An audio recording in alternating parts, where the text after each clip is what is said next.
everybody, welcome back to Old Man Van Running. We're here on the back deck of the Old Man Van Cave, the Old Man Van Castle, to give you my 100-mile updated review of the ASICS Gel-Kayano Lite 3. If you recall from my first impressions review, I really liked this shoe.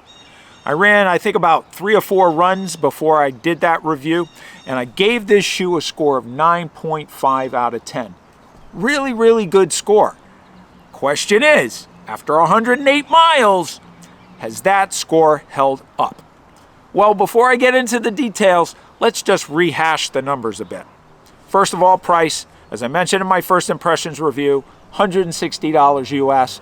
A little bit pricey for a Stability Daily Trainer, but if it's a durable, versatile shoe, you know, that's not such a bad price. Weight, as I mentioned, 9.9 ounces in a men's size 9 or 281 grams. Again, under that 10 ounce kind of line. So that's a pretty good weight for this type of shoe. And then stack height, 32 millimeters in the rear foot, 24 millimeters in the forefoot for what I think is a real ideal heel to toe drop of 8 millimeters. So now with the numbers out of the way, let's get right into the update. So the reason I gave the ASICS Gel-Kayano Lite 3 a 9.5 out of 10 was a number of things. It was lighter weight than the Gel-Kayano 28 and 29. You know, that 9.9 ounces, really, really good. Very, very smooth ride, very smooth roll through toe off. It wasn't clunky at all like the 29. Cushioning is adequate, and when I say adequate, it's not bad at all, right? It's not too firm, not too soft, but it's enough that I can take it all the way up to long runs. Stability is really good in this shoe. It's not overbearing at all, no medial posts. I never felt like my foot was collapsing inwards. Just really, really nice, structured feel without being like over-controlling.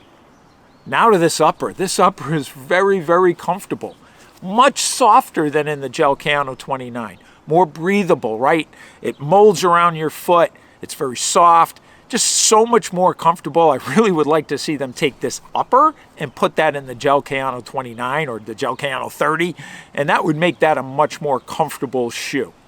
So the big question is, has the Gel-Kayano Lite 3 held up to that initial 9.5 out of 10 rating? Well, I'm going to tell you. All those things I just mentioned still hold true. However, there's been a couple of little things that have caused me to drop the score just a bit. First, just like in the Gel-Kayano 29, albeit a little bit later, I developed some hot spots in this shoe. Towards the tail end of my 15-miler a couple weeks back, I started to get a hot spot right under my little toe here and right around my big toe. Now, I didn't get blisters, but I started to feel similar to what I felt in the Gel-Kayano 29, albeit a little bit further along in distance. So the big question is, that was my longest run. Is it a matter of my feet weren't ready for that? Maybe they need to adapt to the shoe a little bit.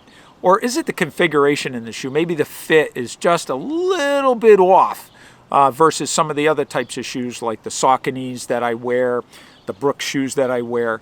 So jury's out on that. I'm hoping that that resolves itself and doesn't turn into something bigger. But for now, that's something I'm a little bit concerned with. Second is the midsole feel in the forefoot. Towards the end of my 15-mile run, the cushioning underneath the forefoot felt a little dead. As my legs were getting tired, my feet were getting tired, I didn't feel there was a lot of resilience in that midsole material. I didn't feel any pop to it. I also didn't feel like it was helping get me through those tired feet. I guess the best way to describe the feel was similar to that in the midsole of the Hoka Arahi 6. Just kind of a dead, dull feel. There's enough cushioning there. There's enough cushioning throughout the shoe to get me through those long miles. It just, didn't help my tired feet, and it didn't feel that comfortable towards the end of that run. Outside of that, everything else held up. So how is the rating change for the Gel-Kayano Lite 3 after 108 miles? Well, because of those two things I mentioned, I'm going to drop the score from a 9.5 out of 10 down to a 9.25 out of 10. Still a great score. I still think this shoe is versatile. I still think this shoe is durable. I still think this shoe is a shoe that I'm going to continue to wear and wear quite a bit.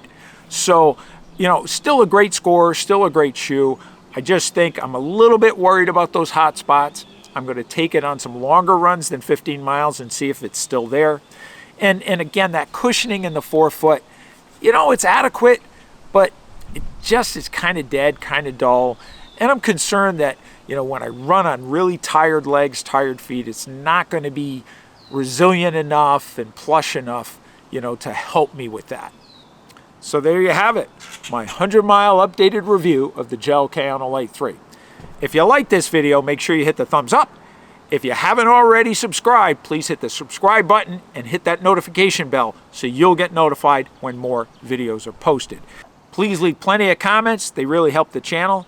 And if you really like Old Man Van running, please tell your friends and your running pals. So thanks again, and as always, lace up those shoes and let's get out on the roads.